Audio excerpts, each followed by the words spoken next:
برائی شامل ہوگی بچہ برا بنے گا۔ حسن بصری رحمۃ اللہ علیہ فرماتے ہیں کہ بچے کا دل خالی ہوتا ہے، بچپن میں جو اس کے دل اور دماغ میں نقش ہو جاتا ہے زندگی میں اس کے اوپر اسی کے اثرات ظاہر ہوتے ہیں۔ اس لیے اسلام کی خوبصورت تعلیمات میں ہمیں پوری رہنمائی کی گئی کہ اگر تم اپنی اولاد کو نیک بنانا چاہتے ہو تو اس کے لیے باپ کو کیا کرنا ہے۔ کچھ باتیں میں نے سابقہ بیانات میں بھی عرض کی تھیں کہ اولاد کیسے نیک بن سکتی ہے، کیسے اپنے والدین کی آنکھوں کی ٹھنڈک بن سکتی ہے۔ دعا سکھائی گئی، ربنا ہب لنا من ازواجنا وذریاتنا، اے اللہ ایسی بیویاں عطا فرما، ایسی اولاد عطا فرما قرۃ اعین، جو میری آنکھوں کی ٹھنڈک بن جائے۔ اللہ نے قرآن میں دعا سکھائی۔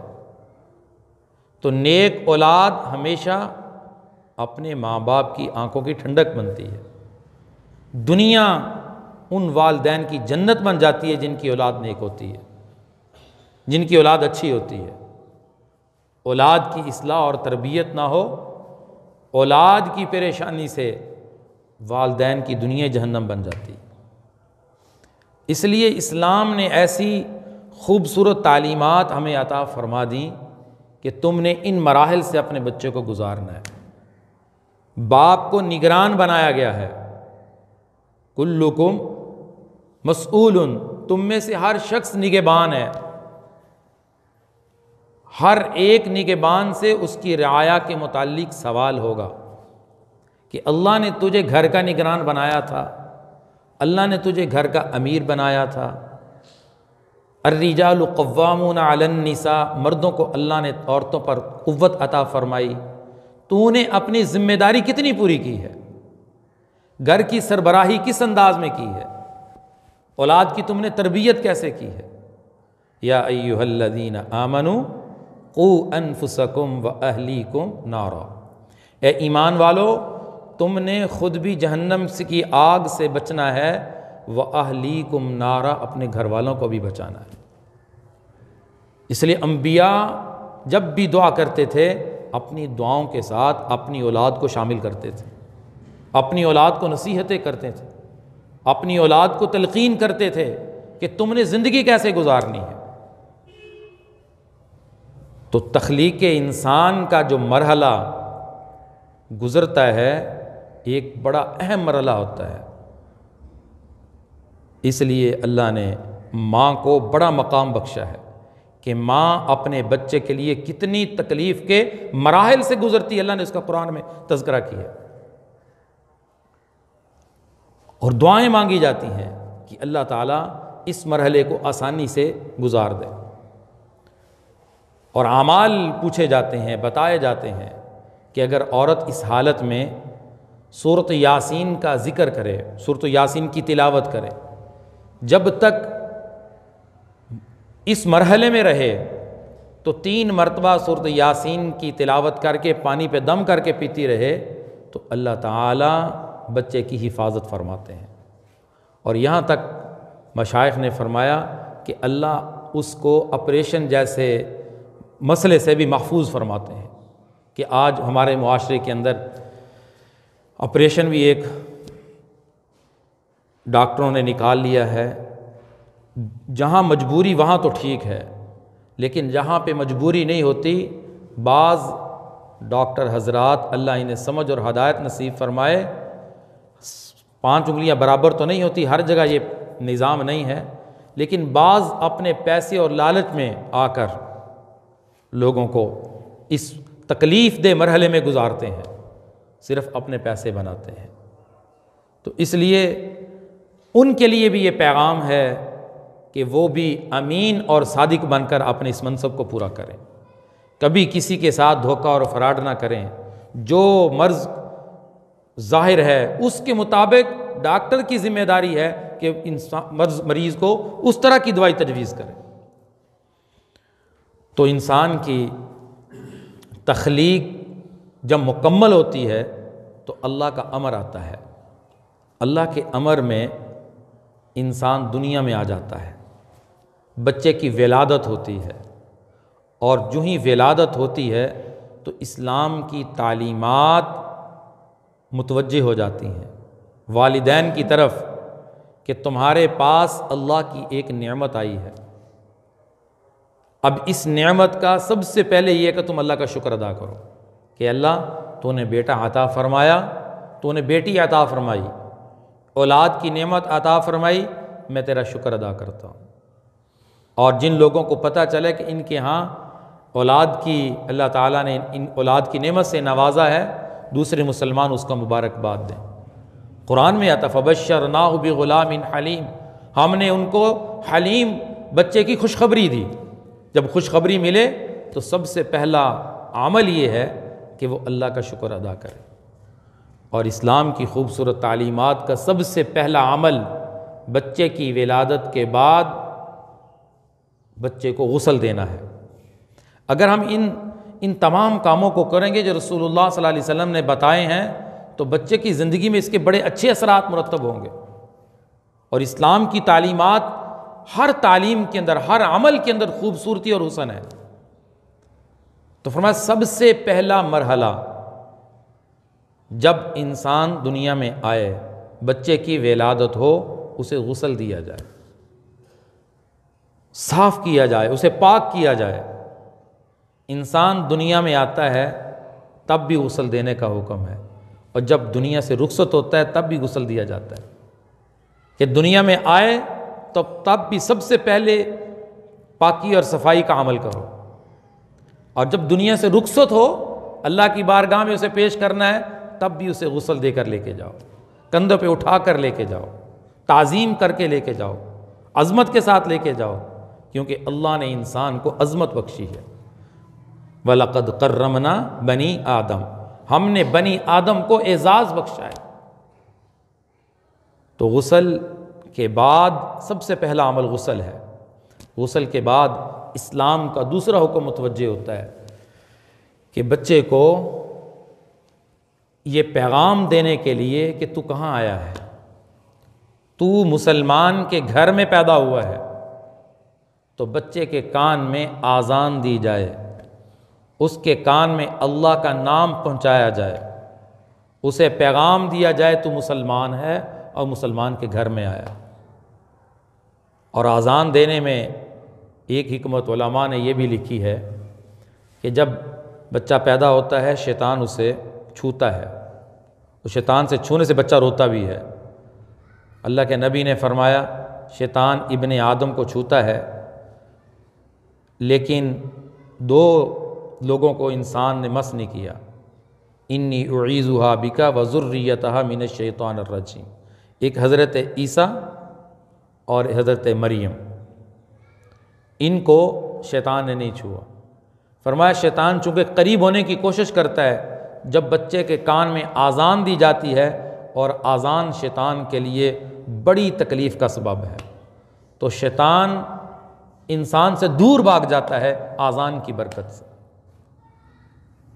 تو بہرحال سب سے پہلا پیغام دنیا میں آنے والے انسان کو یہ دیا جاتا ہے کہ تو مسلمان ہے، تیرے کان میں اللہ کا حکم پہنچا دیا گیا ہے، تیری زندگی آذان پہنچانے کے بعد آذان کے تقاضوں کے اوپر گزرنی چاہیے۔ تو بعض لوگ اکثر اس وقت مسئلہ پوچھتے ہیں کہ بچے کی پیدائش کے بعد آذان دینے کا جو ٹائم آتا ہے، بعض مرتبہ ڈاکٹر حضرات منع کر دیتے ہیں کہ بچے کو غسل نہیں دینا، نہلانا نہیں ہے، 2 دن تک نہیں نہلانا، 1 دن تک نہیں نہلانا، کسی سبب یا کسی وجہ سے روک دیتے ہیں۔ تو کیا بچے کے کان میں بغیر غسل کے آذان دی جا سکتی ہے یا نہیں؟ تو اصل تو یہی ہے کہ اللہ کا نام بچے کے کان میں پہنچانا ہے، اسے بچے کو غسل دیا جائے، بچے کو نہلایا جائے۔ لیکن اگر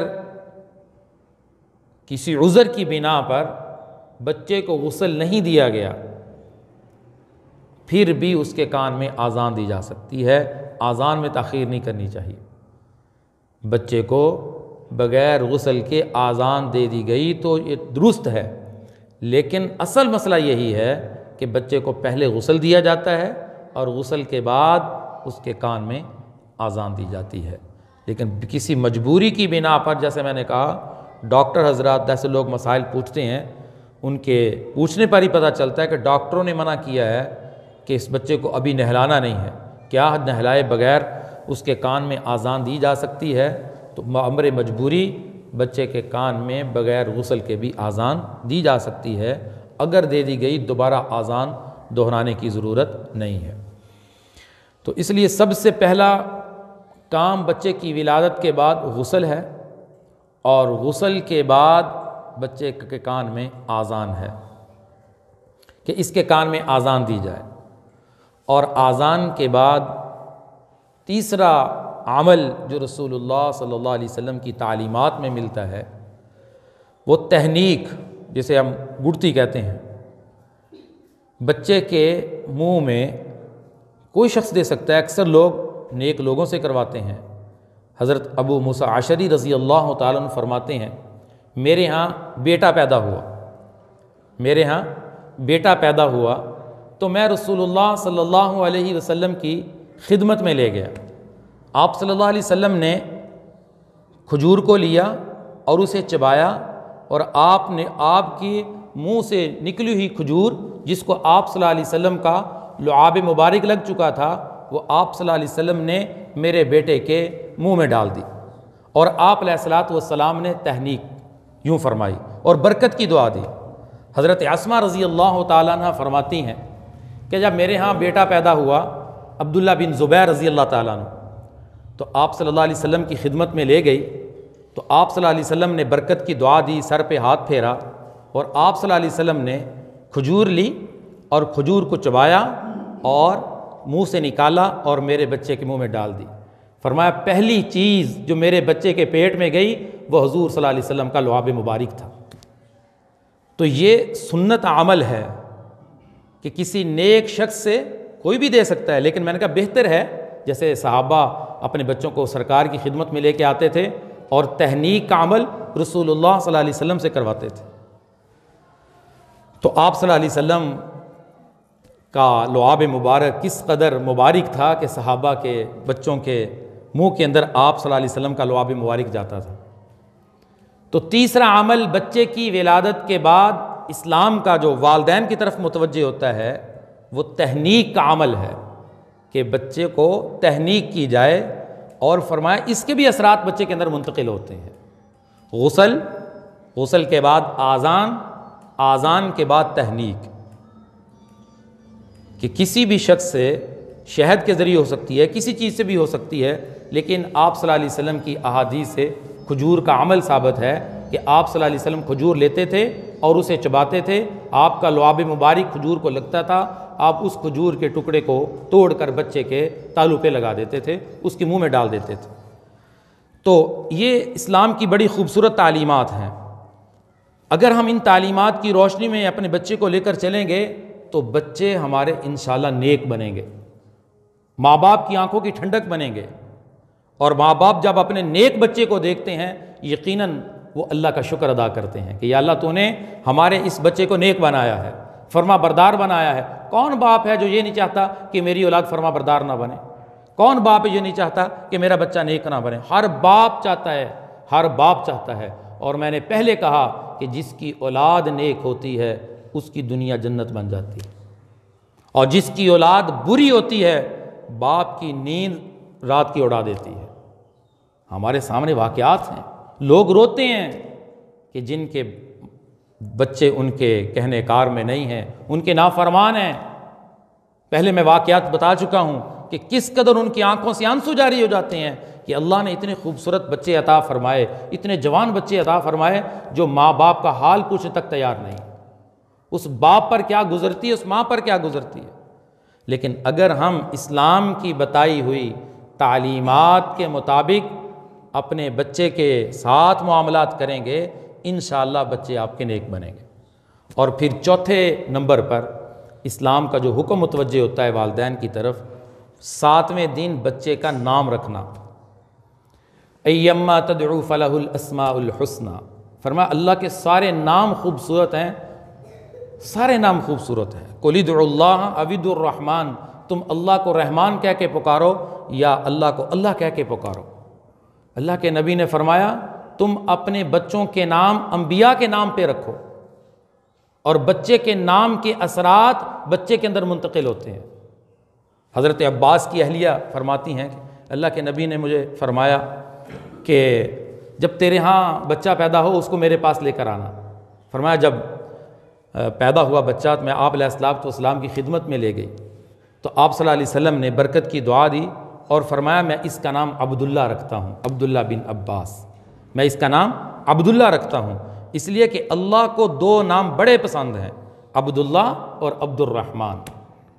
تو نام رکھنے کے اندر لوگ بہت عجیب و غریب معاملات کرتے ہیں، ہمیں پوچھتے ہیں کہ ایسا نام بتائیں جو کسی نے آج تک نہ رکھا ہو۔ یہ بعض لوگ یہ سوال کرتے ہیں، اگر ہم کسی نبی کا نام بتا دیں، کوئی اچھا نام بتا دیں، تو یہ تو فلاں نے رکھا ہوا ہے۔ میں نے کہا جو نام بھی آپ کو بتائیں گے وہ سب نے رکھے ہوئے ہیں، یہ کیسے ہو سکتا ہے؟ حضرت فاطمہ رضی اللہ تعالیٰ عنہ فرماتی ہیں جب میرے ہاں حضرت حسن کی پیدائش ہوئی تو آپ صلی اللہ علیہ وسلم تشریف لائے، تو حضرت علی نے ان کا نام حرب رکھا، حرب جنگجو لڑائی والا۔ آپ نے فرمایا نہیں، آپ نے حرب نام رکھنے سے منع فرمایا، فرمایا نہیں اس کا نام میں حسن رکھتا ہوں۔ جب حسین پیدا ہوئے پھر آپ صلی اللہ علیہ وسلم تشریف لائے تو آپ صلی اللہ علیہ وسلم نے فرمایا، پوچھا اس کا نام کیا رکھا ہے؟ فرمایا علی کہتے اس کا نام حرب ہے۔ فرمایا نہیں، حرب نہیں، اس کا نام میں حسین رکھتا ہوں۔ یہ دو میرے بچوں کے نام اللہ نے میرے بچوں کے لیے رکھے تھے، آج تک کسی کے لیے نہیں رکھے گئے، حسن اور حسین، آج تک یہ نام کسی کے بچوں کے نہیں رکھے گئے۔ تو اس لیے اس چکر میں نہ پڑیں کہ ایسا نام ہو جو آج تک کسی نے نہ رکھا ہو، بلکہ انبیاء کے نام ہیں، صحابہ کے نام ہیں، اور قرآن کے الفاظ بڑے خوبصورت ہیں۔ تو دیکھیں کہ اس جو لفظ آپ رکھنا چاہتے ہیں اس کا معنی بھی ٹھیک بنتا ہے یا نہیں ٹھیک بنتا۔ کتنے نام ایسے ہیں کہ لوگوں کو تبدیل کروانے پڑے، معنی ٹھیک نہیں بنتا تھا، برا نام معنی بنتا تھا۔ لوگوں کو بتایا کہ نام رکھتے وقت تمہیں مشورہ کرنا چاہیے، کیا یہ نام رکھنا ہمارے بچے کے لیے مناسب ہے یا نہیں، کیونکہ نام کے اثرات منتقل ہوتے ہیں، اور آپ صلی اللہ علیہ وسلم کی تعلیمات ہیں کہ جب تم اپنے بچوں کے نام رکھو تو اچھے نام رکھو، انبیاء کے ناموں کے اوپر نام رکھو۔ اور کچھ لوگ بڑے خوش قسمت ہیں، اپنے بچے کا نام محمد رکھتے ہیں۔ سبحان اللہ، کیا خوبصورت نام ہے۔ جب مجھے کوئی مشورہ کرتا ہے کہ نام کیا رکھوں، میں نے کہا محمد رکھ لو۔ تو محمد کے بعد تو کوئی نام ہم پیش ہی نہیں کر سکتے۔ جو اپنا ذکر کرتے ہیں نا کہ ہم اپنے بچے کا نام محمد رکھنا چاہتے ہیں، تو محمد نام رکھنے میں کوئی حرج نہیں ہے۔ ایک شخص فرماتے ہیں کہ میرے ہاں بچہ پیدا ہوا تو میں نے اس کا نام محمد رکھا، تو لوگوں نے مجھے اعتراض کیا کہ تم کو ہم محمد نام نہیں رکھنے دیں گے، تم نے تو نبی علیہ الصلوۃ والسلام کے نام پر اپنے بچے کا نام رکھ لیا۔ فرمایا میں اسی طرح آپ علیہ الصلوۃ والسلام کی خدمت میں پہنچ گیا۔ میں نے کہا یا رسول اللہ، میرے ہاں بچہ پیدا ہوا ہے، میں نے اس کا نام محمد رکھا ہے، تو یہ لوگ مجھے محمد نام رکھنے نہیں دیتے، وہ کہتے ہم آپ کو اپنے نبی کا نام نہیں رکھنے دیں گے۔ تو فرمایا اللہ کے نبی نے تم میرے نام پر اپنے بچوں کا نام رکھو، لیکن میری کنیت کے ساتھ اپنی کنیت نہ رکھو، یعنی ابو القاسم صرف میری کنیت ہے، کسی کو ابو القاسم نہ کہو، اس کی کنیت یہ نہ رکھو، تقسیم کرنے والا میں ہوں، لیکن میرے نام پر تم اپنے بچوں کے نام رکھ سکتے ہو۔ قبرستان ہے ایک، بخارا سمرقند میں ہے یا عرب کے اندر ہے، 4000 محدث وہاں دفن ہے۔ اس قبرستان میں دفن ہونے کی دو ہی شرطیں ہیں، ایک شرط یہ ہے کہ وہ محدث ہو، حدیث کا امام ہو، اور دوسری شرط یہ ہے کہ اس کا نام محمد ہو۔ محمد بن اسماعیل البخاری، امام بخاری کا نام محمد ہے۔ محمد بن عیسیٰ ترمذی، امام ترمذی کا نام محمد ہے۔ کتنے محدثین تاریخ میں ایسے ہیں جن کا نام محمد تھا۔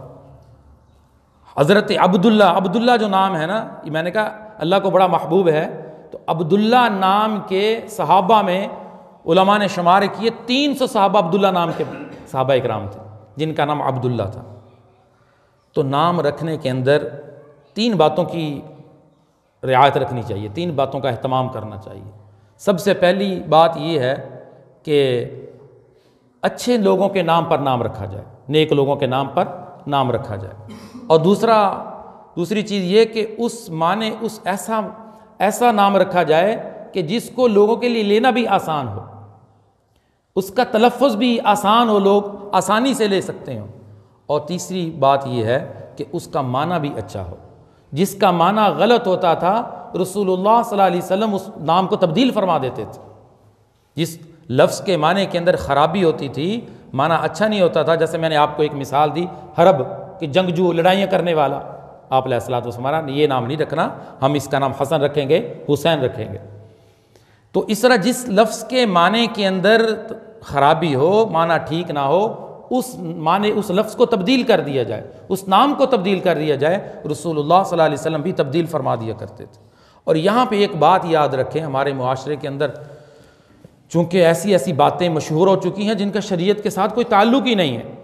اچھا، بچے کی ولادت کے بعد بچہ زیادہ روئے یا تنگ کرے یا ضد کرے یا اسے بیماری ایسی لاحق ہو جائے تو وہ ٹھیک نہ ہو تو لوگ شبے میں ڈال دیتے ہیں کہ اس کا نام بدل دو جی، یہ ٹھیک نہیں ہو رہا، یہ ضد کرتا ہے، یہ روتا بڑا ہے، اس کا نام ٹھیک نہیں ہے۔ کیا نام ہے جی؟ اس کا نام ہے جی ابراہیم۔ مجھے لوگوں نے کہا، میں اس لیے آپ کو سنا رہا ہوں، کہتے جی ابراہیم نام نہیں رکھنا، ہم نام تبدیل کرنے لگے ہیں، یہ ٹھیک نہیں رہتا۔ میں نے کہا کیا ہوا؟ کہتے یہ نام بڑا بھاری ہے۔ میں کہا خدا کا خوف کریں، نبی کا نام ہے، نبی کا نام بھاری ہوتا ہے؟ نعوذ باللہ، یہاں تک کسی نے کہا ہے ہم نے محمد نام رکھا ہے کہ نام بڑا وزنی ہے۔ یہ اسلام اس کا کوئی تصور پیش نہیں کرتا، اسلام کے اندر ایسی باتیں نہیں ہیں۔